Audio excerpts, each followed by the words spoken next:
नमस्कार सभी श्रोताओं और दर्शकों को। आज हमारे चैनल ऐतिहासिक यात्रा की यात्रा निकलकर पहुंच गई है नए एक बिल्कुल फ्रेश टॉपिक पर।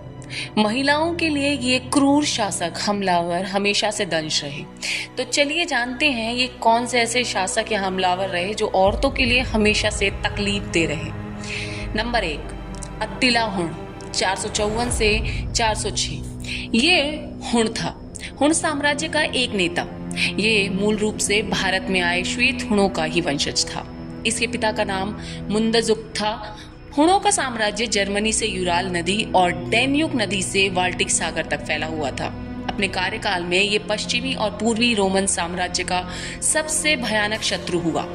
इसे बाद में इतिहासकारों ने भगवान का कोड़ा भी कहा है। सारे यूरोप और पश्चिमी देशों में इसकी क्रूरता और लोभ के उदाहरण याद किए जाते हैं। ये उस दौर का तैमूर और चंगेज था। यूरोप के लिए अत्तिला हुण का कहना था, मैं जहां जहां से गुजरूंगा वहां घास कभी नहीं बढ़ेगी। सोचिए, तैमूर और चंगेज से 4 कदम आगे। अत्तिला ने भारत में गुप्त वंश की जड़ें मिटाकर रख दी और लगातार भारत में लूटपाट करता रहा।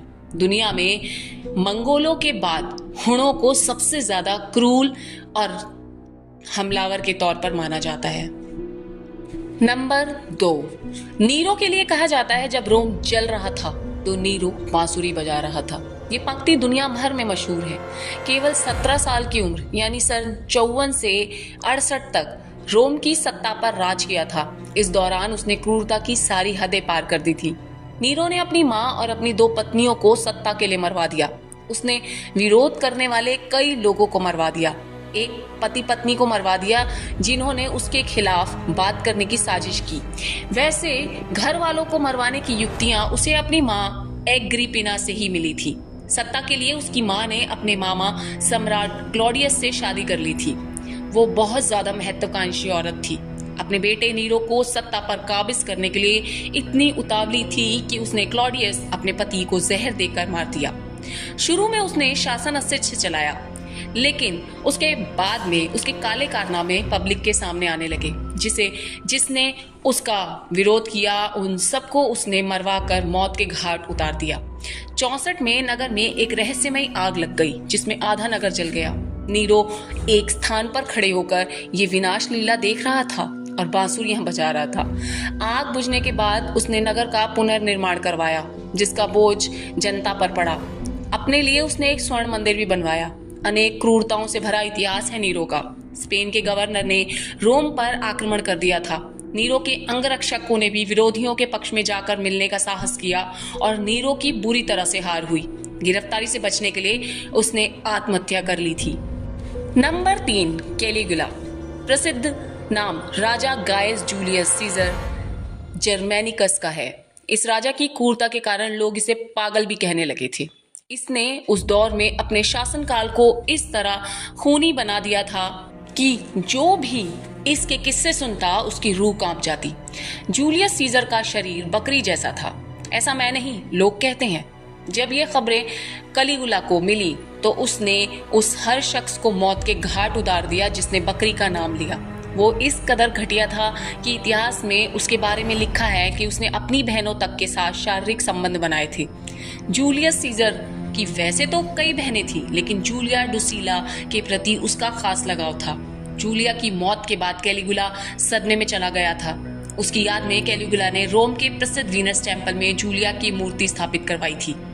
जल्लाद किस्म के इस आदमी ने अपनी पत्नी मिलोनिया को निवस्त्र करके अपने मित्रों के समक्ष चलने पर विवश किया था। इस जल्लाद ने 4 शादियां की थी। मिलोनिया इसकी सबसे छोटी पत्नी थी। इसने अपने आप को भगवान भी घोषित कर दिया था। नंबर 4, इवान द टेरिबल एक रूसी जार था। यूरिकोविच वंश 16वीं सदी के मध्य में रूस पर राज्य करने वाले जार का नाम इवान था, जिसे सारी दुनिया टेरिबल के नाम से जानती है। बहुत कम उम्र में इसके पिता ने दुनिया छोड़ दी और उनका स्वर्गवास हो गया, जिसकी वजह से ये बेहद क्रूर बन गया। बड़े होते ही इसने अपने सभी विरोधियों को मौत के घाट उतार दिया। इसके आतंक से कोई भी अछूता नहीं रहा। इसके शासनकाल में तमाम दुर्घटनाएं हुई। मॉस्को शहर कई बार जला और बर्बाद हुआ।